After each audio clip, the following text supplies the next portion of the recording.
Hello, my lovely friends, my dear audiences. Welcome to the East West Show. Jack Chow with the GNE TV. For many times, many years, whenever there's a chance, when we're not very busy of creating wars or whatever. When I say wars, I'm talking about the militant wars or even literary wars whatsoever, fighting each other, partisanship, so on and so forth. We always sneak in with some education subjects. Education subject. Education to me is the subject that just only less to have it, right? Because if you want to survive as a nation, you got to have a better education, because that's where your kids come from. That's where your future lies, right? With me today is one of the experts here, Mr. Rose, Mr. Aaron Rose. He's a good friend of mine.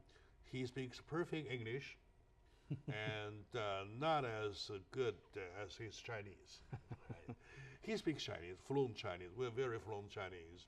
An educator, always do that. And he's with Marvin Learning Resources. That's correct. Right? Am I right? For many years, he's been in this area trying to provide services to kids and the parents of where to go, of what to pick. College or university, or even subjects within university, credit, scores, and so on and so forth, or curriculums, all those together are his kind of expertise. Right. So, sir, welcome to the show. Thank you, Jack. It's good to see you again. Once again, I'm going to ask you lots of questions in this area. Once we have that, we find the time to do so, we want to make this whole moment very useful to our audiences, especially to those of you who are parents, who happen to be parents of your own kids ready to go to college. Right. Right after high school, from that point on, it goes all the way up. You need advices from Mr. Rose. Right. So, welcome to the show. We want to start with a point about the trend of education. Yeah. I mean, trend of higher education. When we talk about trend, we're talking about two groups of people. Number one, we're talking about domestic friends, with the young people. We're talking about also young people coming from abroad. Yep. So how do you assess the trends, the influx of the young people from abroad, and domestically we have more or less pursuing for higher education, please? Well, definitely there's a growing trend of international students in higher education. But before I get to that, I'd like to go back to kind of some of the history that's built up what's going on right now in higher education. And most of the parents and families that come to seek my help and my guidance are always looking for how to get into top universities. And universities have been under the gun ever since the early 80s, when the U.S. News and World Report first came out with their college ranking system. And at that time, what happened was the colleges started to look at each other and look at their number. Admissions offices got a number that says your school is ranked number 37. And all of the countries in that instant quickly changed on a fundamental level the way that they approach the admissions process. Not everybody knew what was happening, but since then, colleges have had to get very creative in ways of marketing themselves and presenting themselves so that they can constantly be fighting for those rankings. So that trend alone has caused a huge amount of anxiety as colleges seek to constantly increase the number of their average test scores and their average GPAs, and students and parents also fall into that same trap, trying to see what it is that colleges are looking for and what is it that my student needs to do in order to get in, right? The interesting thing is that there's a paradox at the center of this, where colleges now are looking for students who are not trying to get in so much, but are focused more on what's interesting and what's in the moment in their education. So So the interesting balance is between how do students fulfill and satisfy the requirements, which are pretty standard, you know, from grades, test scores, activities, difficult courses that they take in high school, and satisfying all the numerical requirements, and then also the service side, getting involved in the community, doing all of these things, right? So there's two different types of students that go into this this process. One of them is looking purely at requirements, and even though they can maybe do well with those requirements, you can see the term grade grubber is passed around high schools. Somebody who is just focused on hitting those little minimum Before performance. we go any further, I Yeah. really want to let you know that I'm very glad you started by pointing out the ranking system is Yeah. kind of misleading. Yes, very much Right. so. I do have a huge problem with the ranking. Not only the ranking happens in the education front, also other front too. Look at our magazines, our television programs, talking about top rich, top 10, top so ever.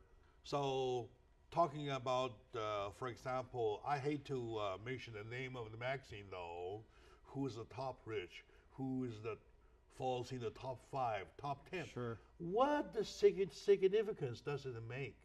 Well, rankings and priority and status is part of human nature, right? There's even a natural law like the 80-20 rule, where 80% of the cars drive on 20% of the roads, and 80% of those 80% drive on 20% of those 20%. So you always end up seeing that filtration going in that pointed way. The thing is that you're talking about a specific individual, Right, a specific kid. right, He is so unique, or she is so unique, right? He needs or she needs exactly a certain class or certain whatever in a certain school. That's it, right, regardless of ranking. right. Because to her, to him, that's the best. So that's where the science is. Well, it's interesting because while we can see the formulas that are successful for college admissions or for other areas of life, there are so many cases of people who are vastly successful who didn't follow the traditional path, Yeah, you're right. but instead tapped into the same thing that our top schools in the nation are looking for. So, as I was saying, there's this balance between, am I trying to satisfy requirements, or am I trying to satisfy an insatiable curiosity and a Okay. hunger for learning? And how do I balance between those two? And also, there's a third scenario that the parents or the kids themselves do not even know what they are good for. Right. All right. Right. And this is where exactly your field of expertise kick in. Correct. Say, I know you better than you do because I know the system. And probably this might not be number one, but this is good for you, like that kind of recommendation stuff. Right. So when I work with a student, the first thing that I do is I give them some personality assessment tests and some multiple intelligence assessments, and then we start a dialogue. And that dialogue, the whole design is to help students to better understand themselves and their place in the world and the value that they can bring to the world, right? Because all too often we get into a state of trying to satisfy somebody else before our own curiosity. See? And that is where students tend to go off their path. And not just students, many people, right? So many of the students that I work with come from China, and they have very traditional values of listening and following the orders of their parents or their teachers. And when they come to America, they have a challenge trying to adapt to a different methodology of teaching, Okay. which is much more trying to bring out, like the word education. What you have inside you. Right. The word education in English is one of eliciting what's inside, whereas in China, the education is more Yeah. you 教 Input. 教给你 教给你 is input. putting it into you. So these two different concepts come into conflict when, especially people from that type of culture, come to ours, right? So learning how to go inside and find those things that light your hunger and curiosity and imagination, and then get you to go beyond just thinking about it, but actually doing something about it. Is what really creates a driven. Back to the assessment of the ranking assessment, though. Right. For example, number 37, right? Yeah. So when they consider the whole thing to make it 37, they are thinking about overall, Right. even your building, And the even your driveway, right? Yeah. The interesting thing about those rankings is oftentimes they have very little to do with the student's actual experience on campus. Yes, right? You're right. It can be tied to the foundation, the amount of money that the school has. Student to teacher ratios, I generally think it's good to have low student to teacher ratios so you can have closer interactions with professors. But the reputation of a school in the eyes of another administrator is not necessarily the best way of gauging You are right. if a school is going to be a good fit for your student.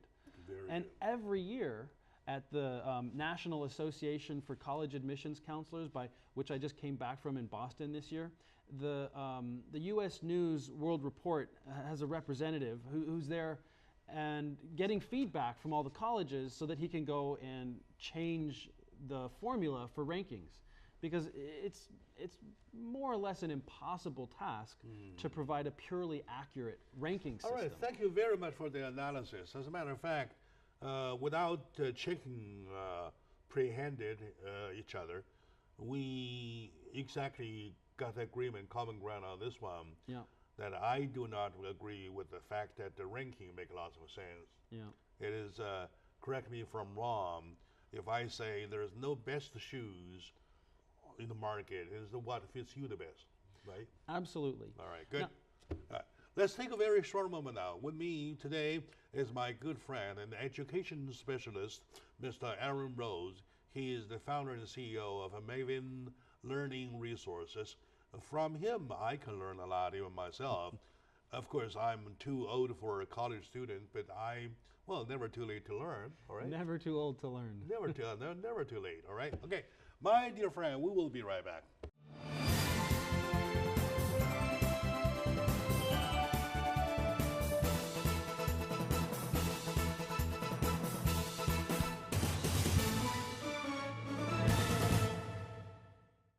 Hello, dear friends, my lovely audiences, ladies and gentlemen, my dear audiences, especially when you happen to be somebody's parents, well, you better pay attention to what we're talking about. With me today on the subject of trends of higher education, with me is my good friend, Mr. Aaron Rose. Mr. Rose is an education specialist. He is a founder and CEO of Maven Learning Resources, who I respect a lot because he does it in the science of education. By respecting the science and the logic of education itself, you really talk about different results, right? So, welcome back to the show. Thank you, Right. Jack. We have been talking about trends of higher education. We mentioned one, that this country, nowadays world, people pay too much attention to school rankings. Right? That's number one. Yeah. What else as a trend you noticed so far as an education specialist? Yeah, well, it's interesting. In light of that, there's the whole globalization and internet has had a huge impact. So two different things: the international focus and the availability of information. So starting with the availability of information, what we see is that except for some of those top-ranked schools that everybody knows who have that powerful brand, which does have a value in a student's job search, what you have is the rest of colleges are now struggling to try to produce a value proposition that stays up with the trends because there's so much information available for free online. In the past, students would have to go to institutions like universities and colleges because they had libraries, resources that were not available for the rest of the world. But today you can go on YouTube or you can go on Google and get access to all of MIT's courses. They have them all available for free online. Or university courses from all over the world on websites like Coursera. And you can find books and scholarly articles and basically create your own education without ever stepping foot on a college campus. Learning how to curate one's own education and be the master of one's own interests and curiosities is probably the biggest change that's come from this internet of education. So now students who are able to utilize their school's resources, but then take a step beyond that and search out for the resources that are available and find the things that they're truly interested in, there's really no limit. In other words, if there is a book whatsoever, information that MIT has it in their library, instead of going to MIT as a member, as a student of MIT, you can search online and get the same thing. That's right. Same thing. That's right. And so the quality of one's education, it's probably always been true, is really based on what you put into it. Now, the value that universities offer is that they're able to curate a group of students and professors and resources so that you have an environment which would inspire and encourage students to focus on learning.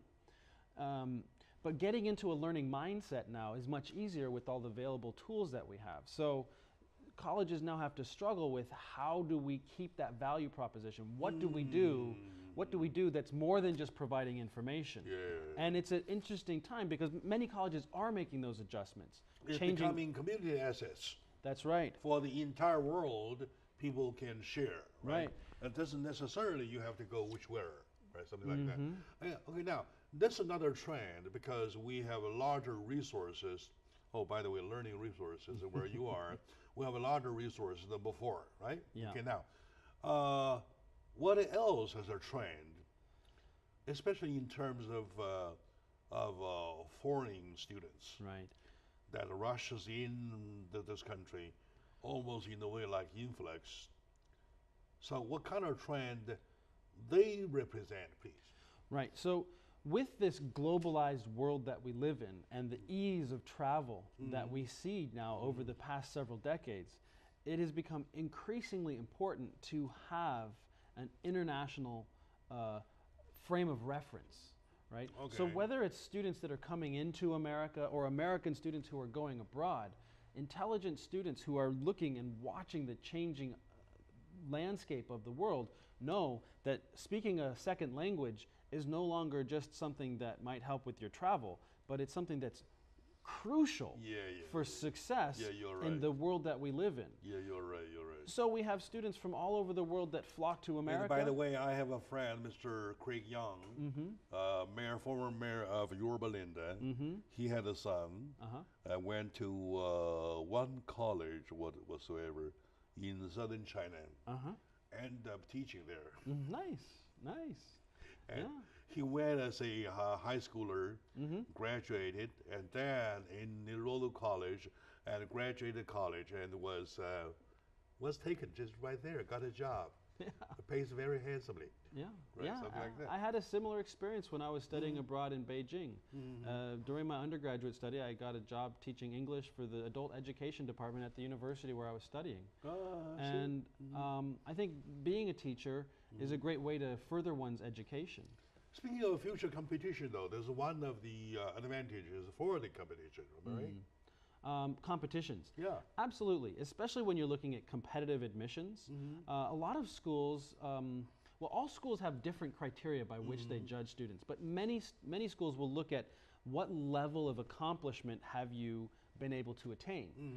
So actually, I was just reading over the College Board study that was done a few years back to prepare for our interview today, and it was amazing to see the heterogeneity of all the different ways that schools evaluate students. But one thing that you do see common is those competitions that you have. So if a student is performing at a local level, doing great, that's one thing. If they're performing at a state level, that's much more interesting. And if they're able to perform at that national level competitions, then you see something that stands out more. Exactly. Thank you for lifting that point out. I have exactly one question in that regard, in that whole area though.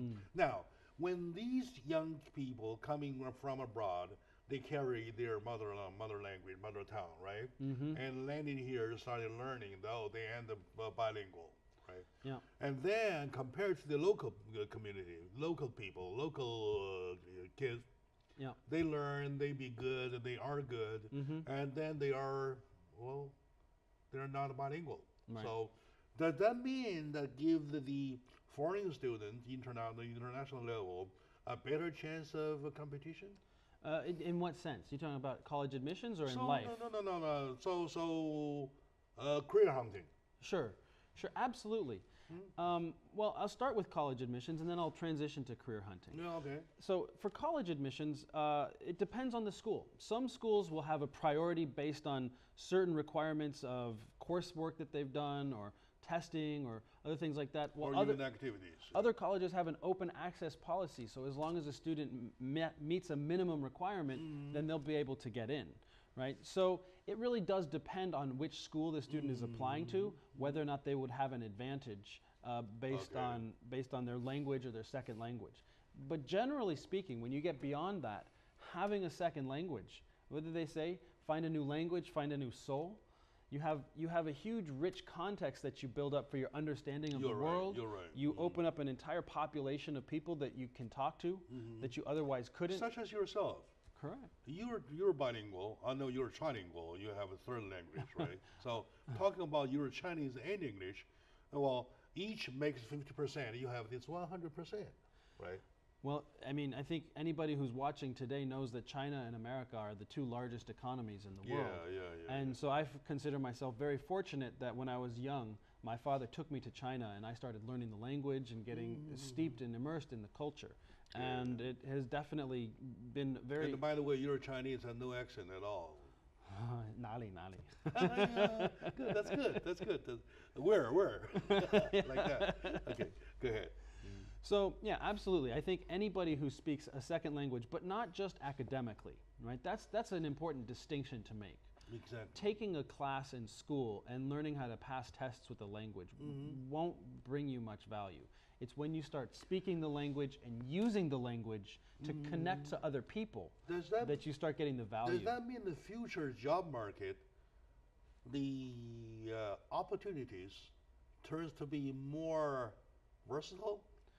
Absolutely. I mean, of course, it will depend on what type of job you're seeking, but more and more. Marketing, for example. Yeah, well, if you're marketing to a very narrow group that only speaks one language, then that second language may not be useful. But more and more, in broader sense, though, marketing companies are trying to reach out to broader groups. So having the second language, whether for actually crafting a marketing message or just coordinating with other people who are in different sides of the world, can help with your progress. Exactly. Yeah. And also, have you noticed, I believe as an educator, you must have noticed, and by the way, you yourself speak both languages though, being able to speak a second language gives you or opens another window of whole conceptual world. Absolutely. Am I right? Absolutely. And I'm sure you know this firsthand as well, since you're both fluent in English and Chinese yourself. Thank you very much, yeah. So I agree. Languages think differently. And the more languages you have, it's having a different way of approaching and a different filter through which to see the world. And as the world globalizes and we have more back and forth movement, trade and culture exchange, being able to see the world through the lens of your friend, partner, enemy, opponent, however you want to categorize that other person, gives you an advantage, right? I think in Sun Tzu's Art of War, he says, know yourself and know your enemy. Well, it doesn't have to be an enemy, but it's the person that you're dealing with. If I can understand your opponent, the opposite partner, or whatever. Or the person you're collaborating with. It doesn't have to be an enemy relationship, but as I understand you better, then I can better gauge what's coming from you. The concept yourself. The concept itself, which represented by its language, though, that will help you get a better mindset at least. Absolutely. Very good. All right, my dear audience, is with my friend, Mr. Aaron Rose. an educational specialist, call it that way, or educator. He's not only an educator, he's more than that. And he's the founder and CEO of a very nice firm, Maven Learning Resources, which is involved in the international education level for college entry, transit, school selection, school ranking, so on and so forth. In other words, a consultation, which is, oh, by the way, speaking of that, Yeah. I have a friend that I would probably have to put you together for his son. Wonderful. His son is now studying in Chicago for some subject that he has zero interest about. It's against his will, forced by the father. The father now started to realize, okay, I did the wrong thing. Yeah. And I need to find out what my son really likes. And turning back to ask the son lost Yeah. his own memory or whatever interest, which area he is about, right? Yeah. He is about to be interested in. So this is where your expertise can kick in, right? This is something that I see very To frequently. motivate Very his frequently. interest in a situation like that, right? And this is something that Yeah, we save that for Sure. next segment. So, Absolutely. Yeah, Absolutely. I need to. He's coming back on the 16th. Okay. All right, good. Love All right, to meet him. we'll take a short moment now. When we come back, we'll continue. Because sometimes when you have a crying baby, the best way to do, bring the crying baby to the mother. All right, good. All right, with us. We'll be right back.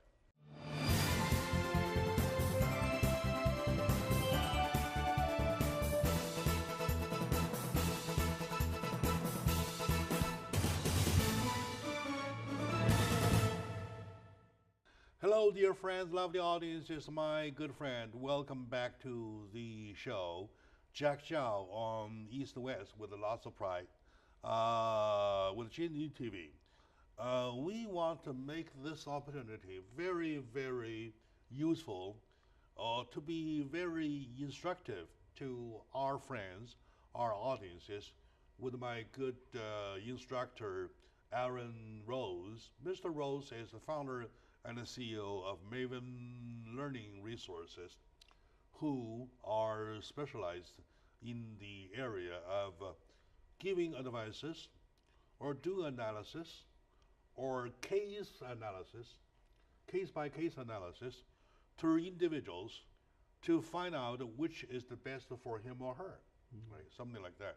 And I happen to mention a friend of mine, his son is having little kind of loss situation.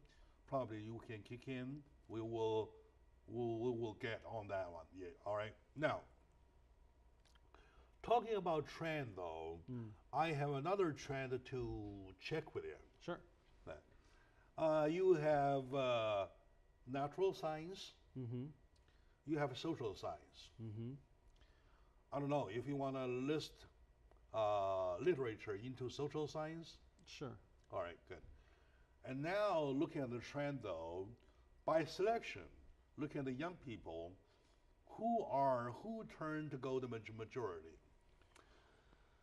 Well, I know social science never be a majority, but is the percentage getting bigger or smaller?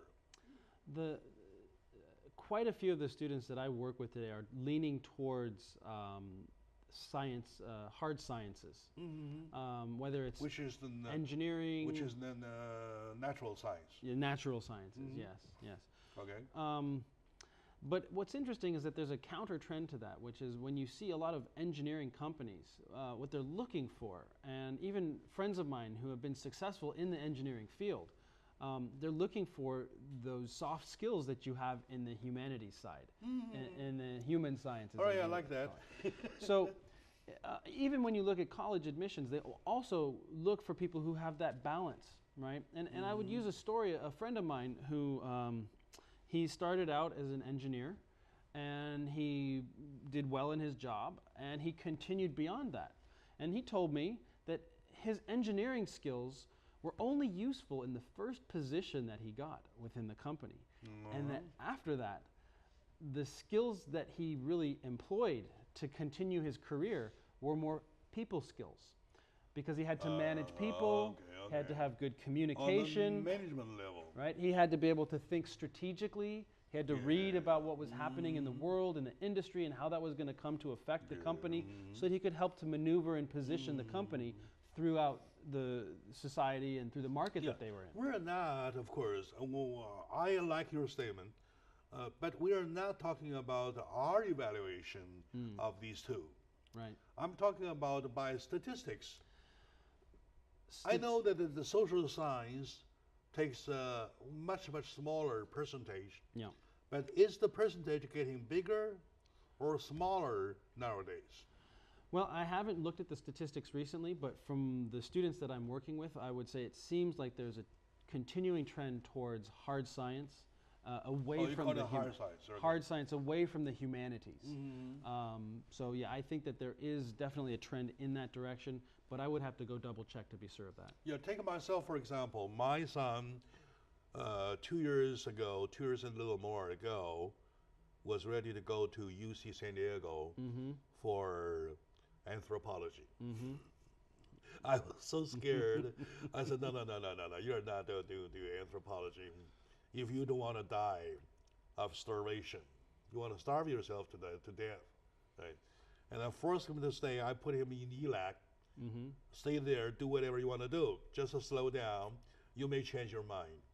Now he has changed into something like hard science, all right? Well, you know Mark Zuckerberg.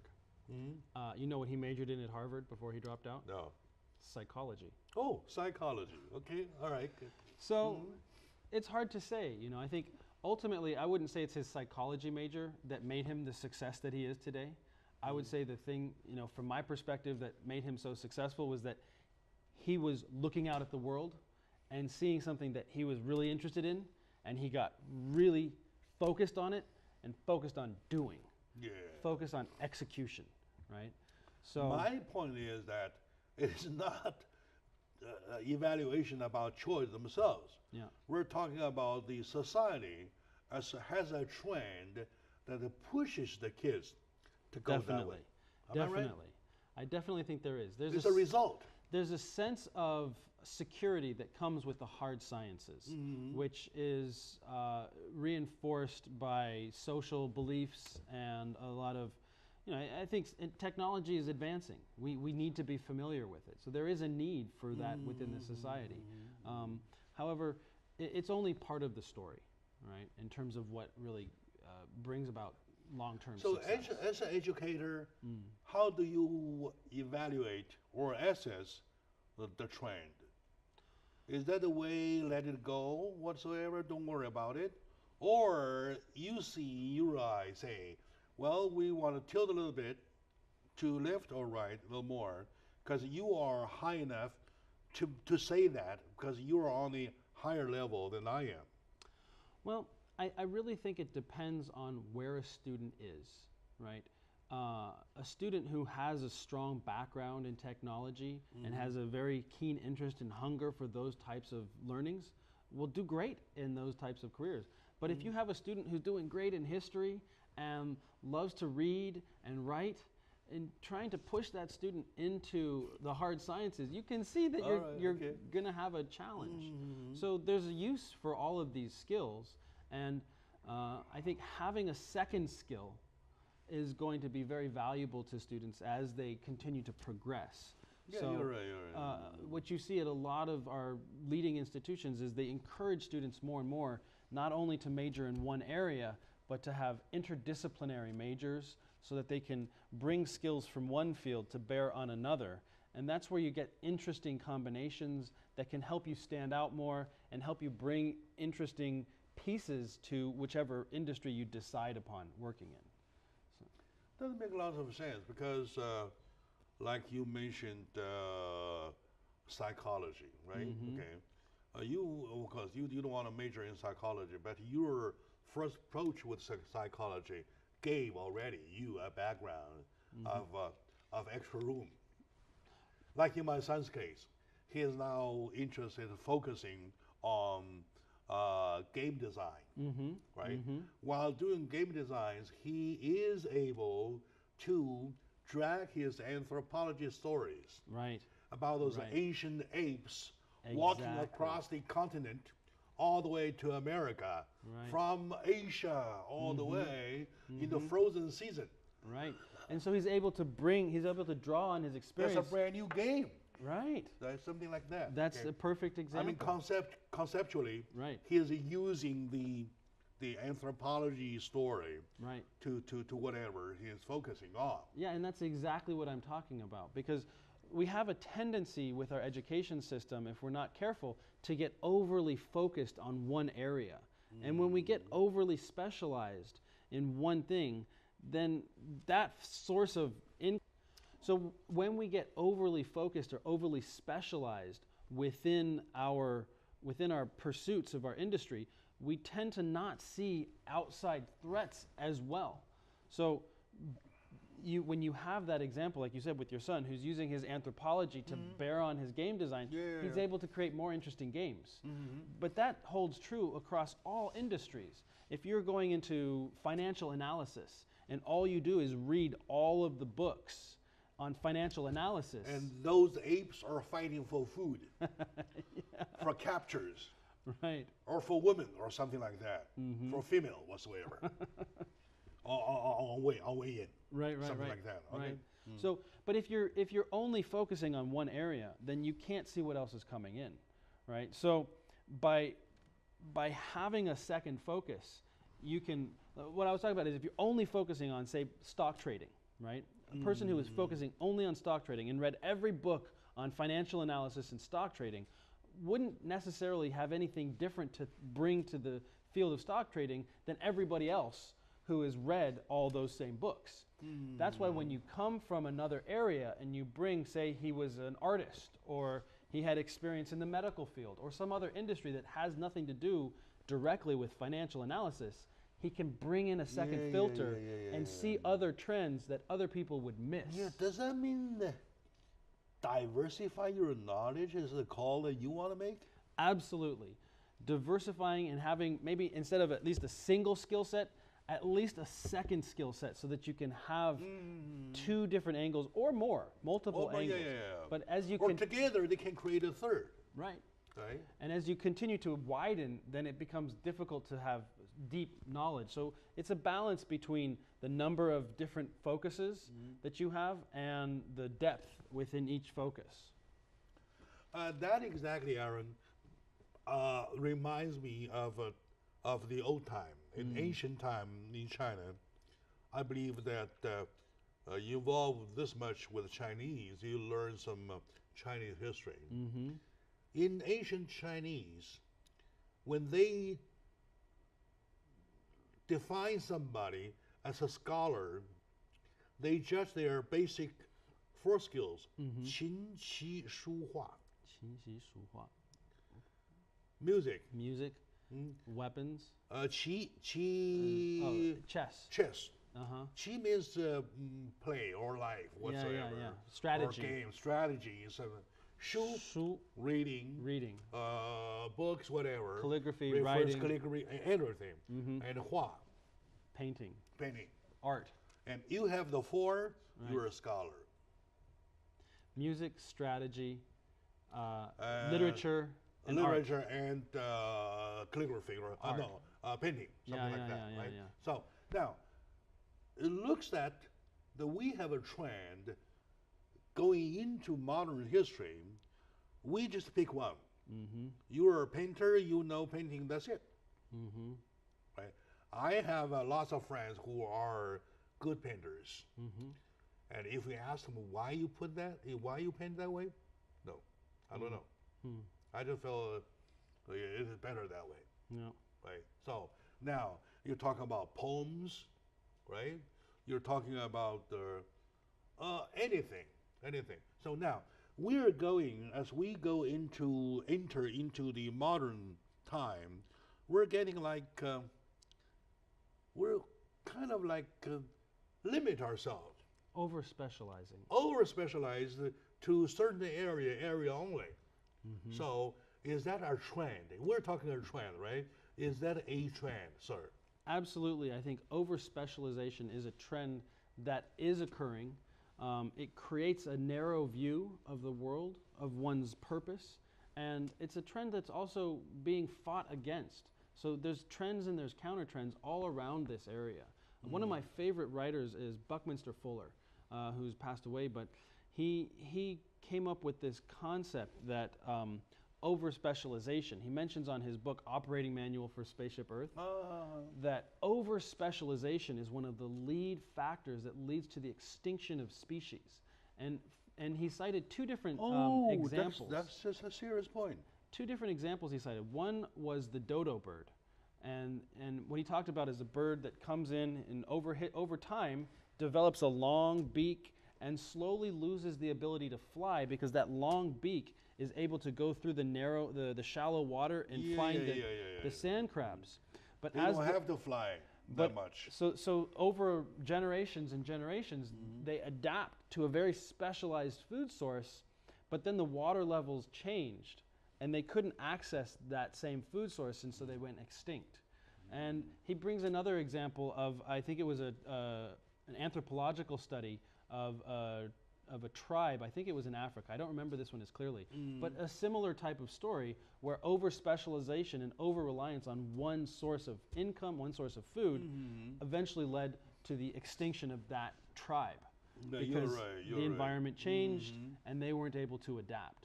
So yes, being over-specialized for an individual can mean that when an industry shifts, you become obsolete. Being over-specialized as a nation or as a city can mean the same type of thing. So over-specialization is another trend which is not healthy. Absolutely. Right? Something to guard against in our own education for our children and for ourselves. Exactly. And when we, these days, lots of people, parents probably, they started seeing that like 20 years ago. The young employees in this organization, EDI, a lot of them can play pianos, play violin. Well, they are doing a day-to-day job, and they have extra skills. The extra skill. Extra skill is not a show-off skill. Sure. It is a skill providing them another world. All right? Yep. The music world, the violin world, right? The keyboard world, something like that. Right? I especially, of course, once again, my son. At age 3, I started telling him about solar terms, about solar, about the system, solar system, a laser, so on and so forth. Now he's teaching me. Yeah. Our children. Anthropology as a start, game design as what he does now. He's teaching me. Then you've done a good job. All right, good. Let's take a very short moment out. When we come back, we'll continue finding there are some wrongdoings, right? Parents, kids themselves, teachers, school, so on and so forth. That's another trend. Well, how we call it? Trend to be more loosely disciplined, something like that. Well, taking shortcuts. Taking shortcuts. All right, let's take a very short moment out. When we come back, we'll find those out, please.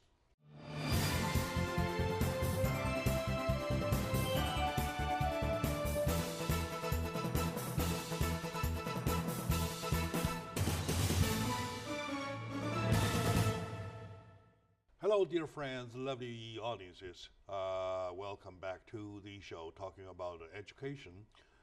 Education today, the subject is a more broader sense. We're talking about the trend of higher education. With me in the high-profile discussion is my good friend Aaron Rose. He is the founder and CEO of Marvin Learning Resources. For many, many years, I see success after success after success of this organization. Basically, he provides information to your family, your kids, about what is the best for him or her. Regardless of ranking, regardless of whatsoever, distance or so on and so forth, or the convenience, so on and so forth, talking about what is the best for your kid. Right? And that we just made a commitment. I need him for an advices for a friend of mine. His son has needs some advices. Anyway, yes. In this last segment, I really want to touch about some wrongdoings. And I've heard, for example, some test fraud. Test fraud, yes. Of course, young people coming along from different countries where different laws apply, right? And they enter this country without having to change. Yeah. So, what's your comment about that? Well, I heard it once said that students cheat when the educational system values the results and grades more than the students value the learning. And so, I'll say that again, that students are inclined to cheat when the system puts more emphasis on the numbers than the students put on the learning.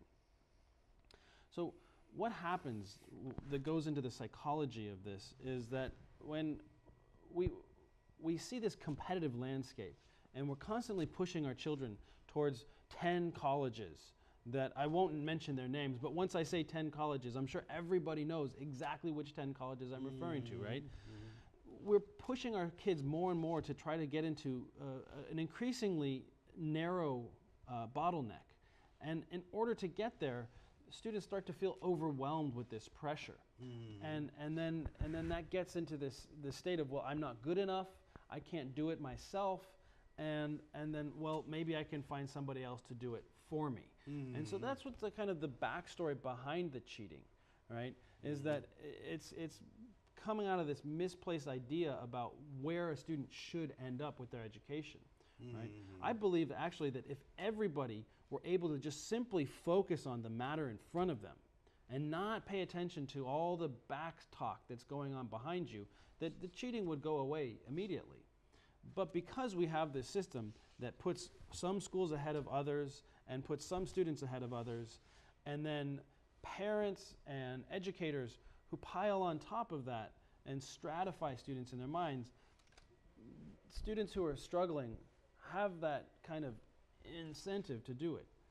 But it is a big problem nonetheless, because students who fall into that trap will then go on to undermine their own learning, right? So there's a moral issue, what's right and wrong, but there's also a practical issue about students who learn that they can cut corners and that they can achieve success. Take a shortcut? Yeah, taking shortcuts by achieving success. Try to smart out? Through cheating will ultimately set themselves up for failure after failure in the long run, right? But it's the students who learn how to put themselves 100% into whatever it is they're learning that don't need to worry about cheating. But the consequences is devastating once found out. Absolutely. And I think 60% of colleges surveyed by NACAC, the National Association for College Admissions, were concerned about some form of fraud within the application process, whether it was cheating on test scores like the SAT or ACT, whether it was having somebody else write their personal statements, their essays for them, or just, completely falsifying their transcripts. Especially the entry essays. Right. Yeah, lots of people do that. Yeah, right. So it really comes down to the idea that the brand or the image is more important than the content, right? And once we understand how important that content is, then we can get back to a state of normalcy. But it's unfortunate. Many times parents, seeing all of this marketing, get overwhelmed by all this information and think, if only my child can go to these top-ranked schools, everything will be okay, right? And so even though my child's level is down here and he would do much better at a school where the challenge is not as high, they try to push him in there by any means necessary. Parents, in that case, tend to be misleading. Well, they did tend to be misguided by too much information and trying to do the best for their kids. And the schools, from that point on, without caring about anything else, here's the score. You have to be certain level above. I don't care. You have to go. It's your cup of tea. And there's kids with less of confidence. So, in order to make him pass for her, so children have this innate desire to please their parents. And so when parents set expectations that don't take into account the student's actual abilities, well, students will try to find some way to close that gap. And if they haven't had the time to develop the core skills, and parents are only looking at their report cards or their test scores, not at their child, not at their student as a person, then the child is going to be much more inclined to cheat so that they can give the parent what it is they're looking for, or give the college what it is they're looking for. Again, in a sense of kind of a misguided, misplaced idea about how to satisfy and please their parents. So it is, there's a lot of dynamics involved, from the marketing, from the idea that only certain colleges will bring success. But an interesting fact for parents to know is that students who applied to Harvard, on average, did better than students who didn't. And it's not necessarily because they got in, but it's because they applied, meaning that they had that sense of self-worth. They believed that they could do it. And so just having that belief system in your heart will actually make you a stronger person for the rest of your life, even if you don't get in. Does that necessarily mean that when kids are shooting for schools, though, you want them to aim higher Absolutely. than they thought? Or for example, I have three choices. I have A, higher, right? And B, average, exactly I think who I am. Or C, as a B plan for if I fail, Right. or A, B, C. Among the A, B, C, as an educator, how do you advise your kids to approach? Well, first, the student has to be in touch with themselves, right? They have to know who they are and why they're doing this. Because without that, then the rest of the conversation is meaningless. But once a student has a firm grasp of who they are and what it is that they want to achieve, I always encourage students to aim as high as possible. And it's not because I want them to cheat or short-circuit the system, but it's more because having that belief in themselves that they can achieve the very best will set them up on a path where they continuously work harder to create more and do more in their life. Now, of course, you can't control the outcomes of the admissions process. So when we work with students, we have them choose their reach schools, we have them choose their target mid-level schools, and we have them choose their safety schools. But one of the key criteria for any school that makes it onto a student's list is that regardless if this school has an 8% or a 5% admission rate and is ranked number 1 or 10 in the whole country, or if it has a 70 or 80% admission rate and is not even ranked, every one of those schools on a student's college application list should have a compelling reason for that student to go there, other than I finished high school and now it's time to go to college. So having a very clear idea of what can I go and get, what can I learn there, what can I, or if I'm not sure what I want, at least if I'm not sure what it is that I want, at least does this school have an environment where I will be able to connect with the other students there, with the professors there? Do they have classes that I'm interested in learning about? And that's ultimately all that the colleges are looking for. And once again, all of this points to what you said in the very beginning, that you have to know yourself. The student have to touch himself or herself, knowing what she is best for. Absolutely. All right. Absolutely. This is such a nice discussion. I love it, and I believe my audiences, you love it too, especially when you happen to be somebody's parents. You would especially love it. Thank you, my dear friends, for watching. We're a little over time, but we're worth it. So thank you, Mr. Rose. Thank you for sharing. Thank you, Jack. And keep on the good work. And don't forget your promise. I, my friend, is you. You let me know when and where.